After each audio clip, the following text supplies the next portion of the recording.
Hey y'all, it's Beer Through Machine. Today's a Monday. It's going to be a routine day, so stay tuned.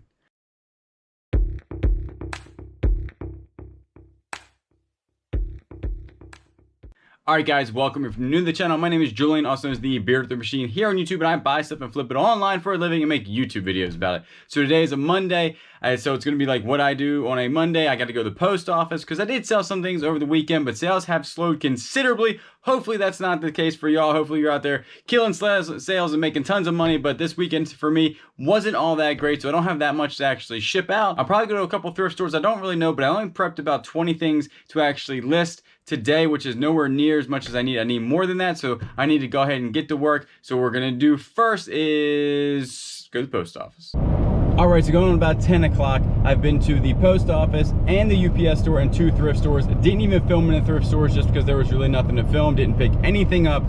So now I'm heading home. I did prep 20 items last night to list today, so I'm gonna go ahead and get that knocked out. It shouldn't take very long. Some are golf clubs, and somebody did ask me on my Instagram what I actually take pictures of when I'm taking pictures of golf clubs to list. So I'm gonna go over that real fast when I get to the house. So I'm gonna go do that, and then a lot of today is gonna be cross posting. I haven't cross posted in probably about a week, so I need to get back on to List Perfectly and start cross posting, because I did make some decent money while I was doing it, but once I stopped listing on Mercari, it basically dried up. I had like no sales over the weekend on Mercari, and I just had a sale today on Mercari. But I need to go ahead and get that stuff handled, because the worst thing about, or I'm finding that about cross posting, is that I just don't do it for some reason. Like, I'll list on eBay, and that's, you know, I'm like, oh, I'll do it tomorrow, and I never get it done. So I need to sit down and get it done, and it doesn't take that long. That's what confuses me, why I don't do it. So I'm gonna go home and definitely get that done, and then see what else the day holds, hopefully some sales. So I just picked up a return from the post office, and this one right here, they said that it was cutting out. It's one of those GameCube wireless with the receiver type of things, and I know that I played this for like 30 minutes and never cut out, so I'm going to try to test it again. And I don't understand why they said they did this, but they packed it in like nothing. They put it back in a poly mailer and then just like threw it in there with no other type of things, but it didn't hurt the controller or anything. So hopefully this works, and maybe they had regret on buying it or something. It's missing the battery thing on the back, but I know that this thing works. I'm going to test it again, because this did sell for like $50 with shipping, so it's very valuable. So hopefully this does work. If not, I think I can sell it for parts for probably half that amount of money, or maybe a little less. But I got nothing into it this time, but I don't want to keep selling it and getting returned, because maybe it cuts off at like the 45-minute mark. So I have to go maybe play some video games for 45 minutes to see if this thing cuts off or not. So I might do that after I list everything, but I got to go in there and start listing stuff, because I need some sales today. All right, so the stuff that I'm going to post today is going to be this big boy. This is actually I picked up on vacation in North Carolina. That's my last thing that I picked up that I haven't, because I wanted to clean it really well and test it, and it all works good. I wasn't going to sell this Snap-on jacket, but I am going to sell it because I did pick up a jacket up in North Carolina that I like better. So this will be sold. It did get washed, and there's a little bit of like staining on the back, but other than that, it's in really good condition, and the zipper works. Go ahead and post these bad boys. Not a whole bunch of money there, but definitely I think that they'll sell. And then I did get a tennis racket here, the one yesterday or 2 days ago, and I'm going to go ahead and post that thing. Again, not huge items here. And then these are the golf clubs that I'm going to post. And they're the ones from the other day, the mostly Cleveland and a Spalding putter that I'm going to post. But I did want to go over stuff that I always take pictures of, and I have examples of each. So right here, this is going to be a driver, and what you want to do when you take pictures of like golf clubs is definitely on the front, on the top, definitely take good pictures of the top of a driver, because sometimes if the driver is really used, or the person was hitting the ball and hit some places up here, there'll be like markings up there. Now this one looks really good. See how there's like very few marks?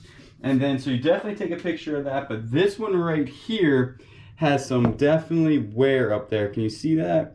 And what you want to do is definitely take a picture of that on your post, because a lot of people do not like that. Now there's the, on the bottom, you know, that's always going to have wear, because a lot of times it hits the ground. But up here, you definitely want to take pictures of any imperfections, and then on the toe of it, and any imperfections around here, and then definitely the grooves of this also. You always want to make sure that the buyer can see the grooves. Now on drivers, that is important, but mostly it's important when it comes to sand wedges. There's a lot of times in sand wedges that this will be wore out, where these grooves are not very groovish, I guess, or they, you know, they're not really deep. They're all wore out and kind of down, because that's just from the ball hitting there, and it will wear these down pretty good. And then you definitely on sand wedges and pitching wedges, you always want to take a picture of the bottom here, because a lot of times after a lot of use in sand, that metal will actually like get wore down and wore down and wore down, where you can't even see the bottom of the club or what it says. So, and then obviously you want to take a picture of everything on the shaft. Like you definitely want to take a picture of all this stuff here. And then you do want to take a picture of the flex of the shaft. And I did have a question the other day on a live about what do you do when it doesn't have the actual flex on the shaft. Like a lot of times this will have a, like right there, that says it's a R-flex, which means it's a regular flex. And so what I do is, if it doesn't say, I will put in there that the tag is removed on the shaft itself, but I will then take basically enough pressure to bend like a regular shaft, stiff flex, or whatever it is that I'm looking at, and then I'll compare it to the one that doesn't have the tag and make an estimated guess. But I will also put in there it is an estimated guess on what it is, and I really don't know. And I've done that a lot, and it's sold, you know, multiple ones have sold like that, and I've never had a return on it.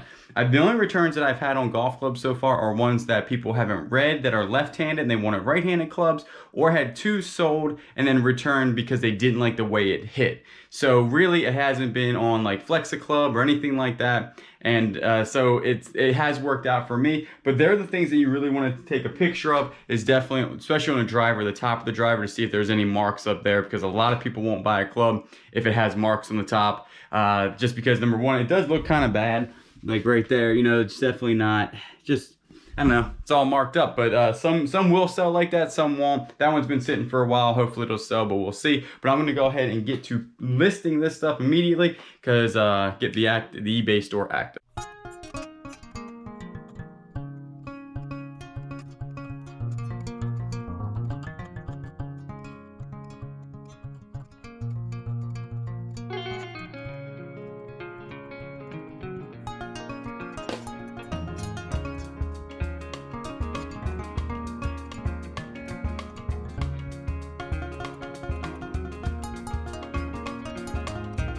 Alright, it's going on about 1 o'clock, and I've listed 16 new items on eBay, and then I relisted 10 more items, so it's 26 items that it's showing that I actually did. And then I cross-posted 15 to Mercari, and then I also cross-posted like my shoes and some clothing over to Poshmark. Hopefully I can get some sales. I actually had a good shoe sale on eBay, and then I did have a golf club sale on Mercari, so definitely happy with that, because it's been kind of slow, but I'm done probably doing all that. I'm actually like have nothing to list right now. I have like zero inventory, so definitely online today and tomorrow trying to find some inventory online to see what I can get. But I always show you guys like storage units that I'm looking at, and I haven't been able to get one quite yet in the last couple of months, just because they're going for so expensive. But this one right here so far is at $160, ends in 21 hours, so tomorrow.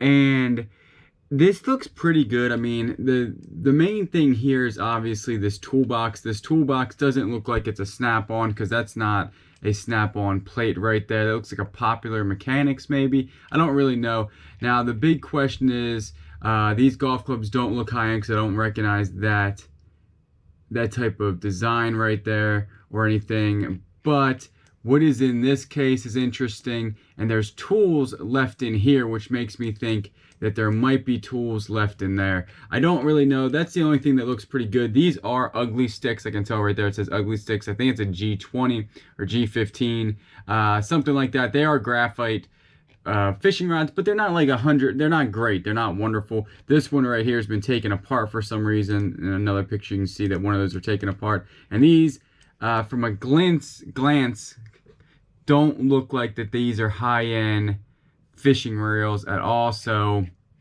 I like to see them gold spin fishers in there, and then, you know, like some helmets and everything. And then, you know, is this full of tools? Is it empty? I mean, there's a lot of guessing work into this one. There is like 2 come-alongs right there, and then I think like right here there is some Adidas.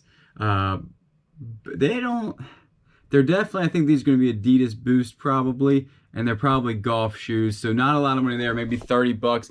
So I'll tell you this, if, you know, $200 plus whatever, you know, the fees are on this one, it might be a pretty good deal if the boxes are full. Now, if you bought this for $200 and the boxes ain't full, it's gonna be hard to get the money back. So that one's the one I'm looking at. Then I'm also looking at another one right here.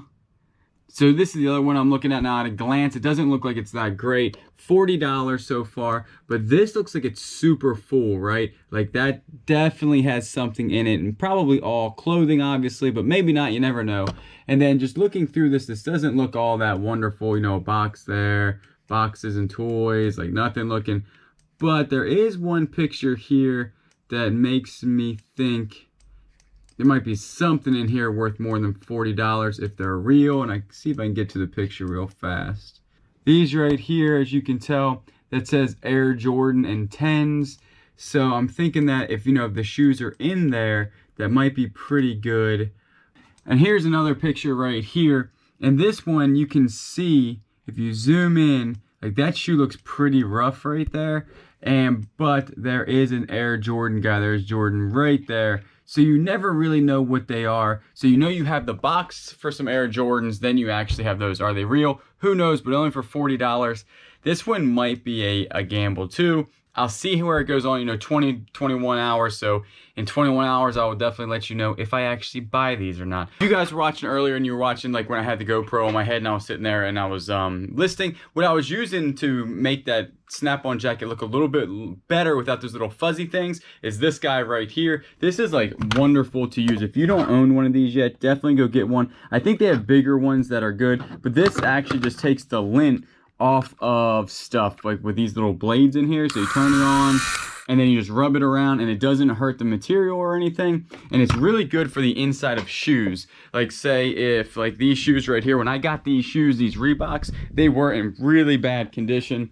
Like inside of here was all fuzzy. And if you look right there, there's some fuzz on there, and all you would do is take this thing, go back and forth and rub it there, and it does take the fuzz off. It makes it look a lot better because it's almost impossible to pick all the fuzz off of like the shoes. So that's a little tip. I was like procrastinating and buying one, and I actually got one from the Goodwill, and it is a lifesaver. If this one ever goes up, I'll definitely buy another one because it's helped so much on the inside of shoes and like sweatshirts and stuff. So definitely a very good investment if you sell a lot of clothes. All right, guys, going on about 9 o'clock. I'm working for about 12 hours now, and eBay is still kind of slow for me. The last couple of days, it's been slow. Mercari, been getting a little action on Mercari, but not too much. But these are the days that's like hardest for me to work because when sales are slow and you're still putting in the same work, it kind of like drains on you a little bit, but you got to just keep pushing. Hustling always wins. So today I still work just as hard as I would if sales were super good. I did have some sales today that I'm actually going to pack up now. I just did 2 YouTube videos, and I already edited them and dropped one, and tomorrow there will be another one dropping. You'll actually see this after that, but that one is a $50 wood sold. All items were over $50 and somewhere in the $100 and $200 range. But this is the stuff that's sold today. This actually sold on Mercari. These are some King Cobra irons. I think they sold for like 53 bucks. And then I did get this Georgia hat sold. And then these Carhartt. Carhartt, always a good brand. I always like to look out for this. And this is the fleece lined ones that look pretty good. These are some Frye boots, and again, Frye boots are really good to look out for. I love finding these because they usually go for a ton of money. These didn't go for a super lot of money because they're actually a small size for male, so I think if they were a better size, they probably would have sold a lot faster and for probably a little bit more money. And then one of my Break Buddy Tapcos did sell. I kind of took an offer because I spent a lot of money on these, and again, I do this full time, so the bills have to be paid. And so I did take an offer on this, a little bit less than what I wanted. If I would have held out maybe for, I don't know, another 3-4 weeks, maybe I could have got the $275 or $250 I was asking for, but I took $200 plus shipping. So this is the one that has everything on it, has the 2 little things and the case. So not too bad. I still have one more. So I'm actually just getting my money back. That's how I do like auctions.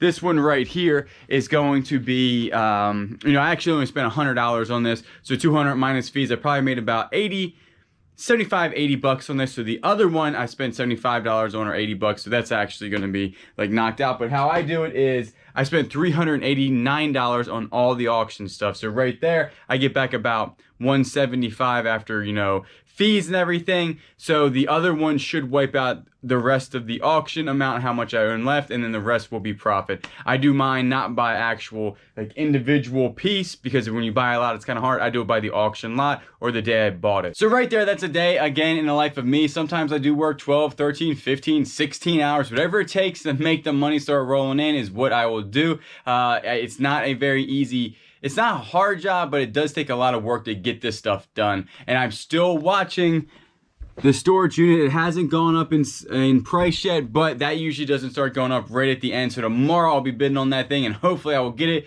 So number one, I really think there's going to be tools in that toolbox, and I think there's going to be a lot of money to be made in that storage locker. So hopefully this has been educational. Hopefully you learned something. Hopefully you liked it. If you did, always remember to subscribe, comment down below, like the video, and you know I will always catch you on the next one.